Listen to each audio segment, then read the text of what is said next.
مصطفیٰ کے نسب پہ درود بھیجتا ہے، مصطفیٰ کے میلاد پہ درود بھیجتا ہے۔ یہ بات کو ختم کرنے پر آ رہا ہوں دوستو، یہ وجہ تھی کیونکہ مصطفیٰ کی عظمتیں دکھائی تھی، تعظیم و تکریم کا سبق دیا تھا، اس لیے صحابہ کرام مصطفیٰ کے گرویدہ تھے۔ وہ دیکھتے تھے کہ جب خدا مصطفیٰ نماز پڑھتا ہو، قد نرا تقلب وجہک فی السماء، حضور نماز پڑھتے ہو تو خدا حضور کے مکھڑے کو دیکھتا ہے۔ جب نماز میں خدا مصطفیٰ کے مکھڑے کو دیکھتا ہے تو وہ کہتے تھے پھر ہم نماز میں مصطفیٰ کا مکھڑا کیوں نہ دیکھیں۔ حضرت انس بن مالک روایت کرتے ہیں 5-7 مرتبہ صحیح بخاری میں حدیث آتی ہے، انس بن مالک ان ابا بکر، حدیث ہے صحیح بخاری کی، کان یصلی لهم فی وجه النبی الذی توفی فیہ حتی اذا کان یوم الاثنین وهم صفوف بالصلاۃ فکشف النبی صلی اللہ علیہ وسلم ستر الحجرہ وینظر الینا وهو قائم فتبسم ویضحک کان وجهه برکۃ مصحف فحممنا ان نفتتن من الفرح برؤیت النبی صلی اللہ علیہ وسلم وناکس ابو بکر علی عقبیہ لیصل الصف وظن ان النبی خارج الی الصلاۃ وارخى الستر واشار الینا نتم صلاتکم۔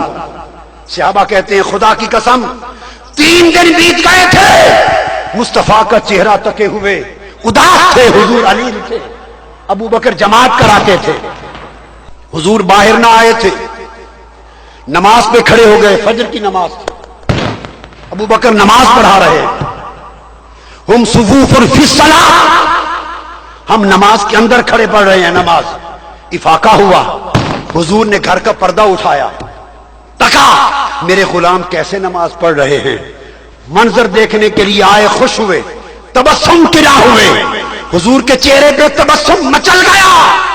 صحابہ کہتے ہیں خدا کی قسم تبسم کنا چہرہ یوں لگا جیسے قرآن کھل گیا ہو۔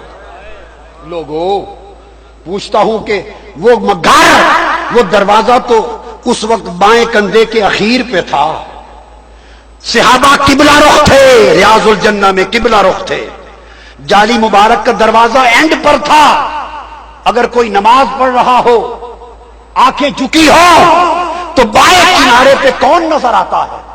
کوئی مسکراتا نظر آتا ہے؟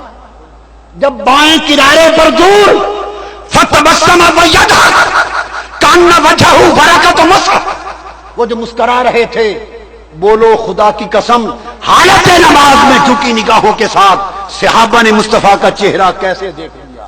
کوئی صورت نہ تھی، ہاں ایک سنت خدا تھی، خدا کی سنت تھی، قد نرا تقلب وجہک فی السماء۔ انہیں خیال تھا کہ خدا بھی تو مصطفیٰ کا چہرہ نماز میں تکتا ہے، ہم نے تک لیا تو کیسے ٹوٹ جائے گی نماز؟ جب چہرہ مصطفیٰ سامنے آیا 3 دن کے بعد، اللہ کی عزت کی قسم وہ عاشقان مصطفیٰ تھے، وہ طالبان دین مصطفیٰ تھے، وہ گرویدہ گیسوئے مصطفیٰ تھے، انہیں نماز بھول گئی، انہیں کعبے کی سمت بھول گئی، انہیں سجدہ گاہ بھول گئی، انہیں رخ قبلہ کے بھول گئے، سب کے چہرے سوئے چہرہ مصطفیٰ پھر گئے۔ عقل کہتی تھی چہرے نہ پھیرو،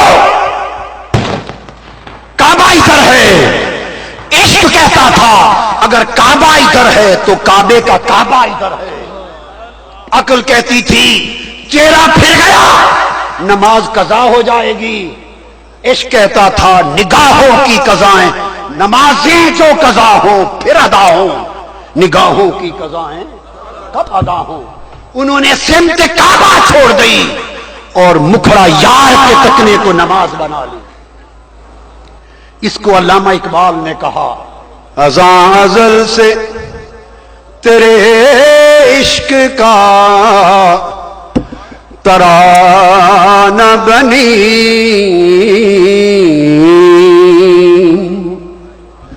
نماز تیرے نظارے کا ایک بہانہ بنی، ادائے دید ادائے دید سراپا نیاز تھی تیری ادائے دید سراپا نیاز تھی تیری اور کسی کو دیکھتے رہنا نماز تھی تیری.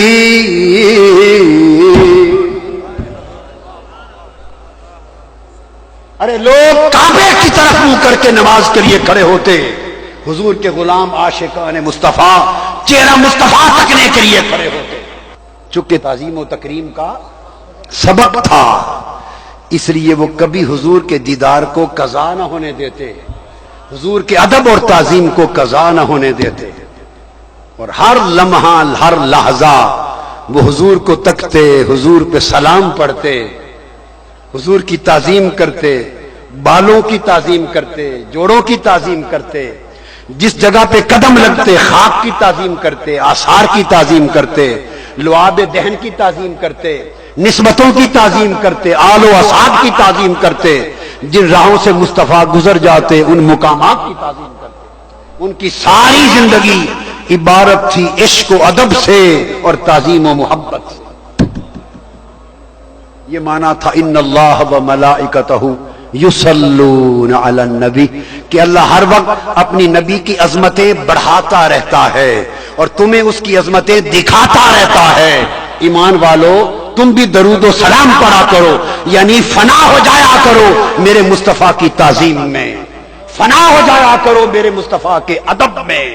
سو وہ لوگ جو مصطفیٰ کے ادب پر حد رکھتے ہیں، مصطفیٰ کی تعظیم پر حد رکھتے ہیں، وہ خدا کی صلاۃ کا انکار کرتے ہیں. کوئی حد ادب مصطفیٰ پر نہیں ہے، کوئی حد تعظیم مصطفیٰ پہ نہیں ہے. فقط ایک حد ہے، حضور نے کہا اور امام بوصیری نے کہا مصطفیٰ کو خدا نہ کہنا، باقی جو کہہ دو کم ہے، جو بنا دو کم ہے، جو کر دو کم ہے. ایک خدا نہ کہنا، باقی جو کہو کم ہے. اللہ آپ کو سلامت رکھے. پیغام تحریک منہاج القرآن کا یہ ہے، لوگوں میرا جینا میرا مرنا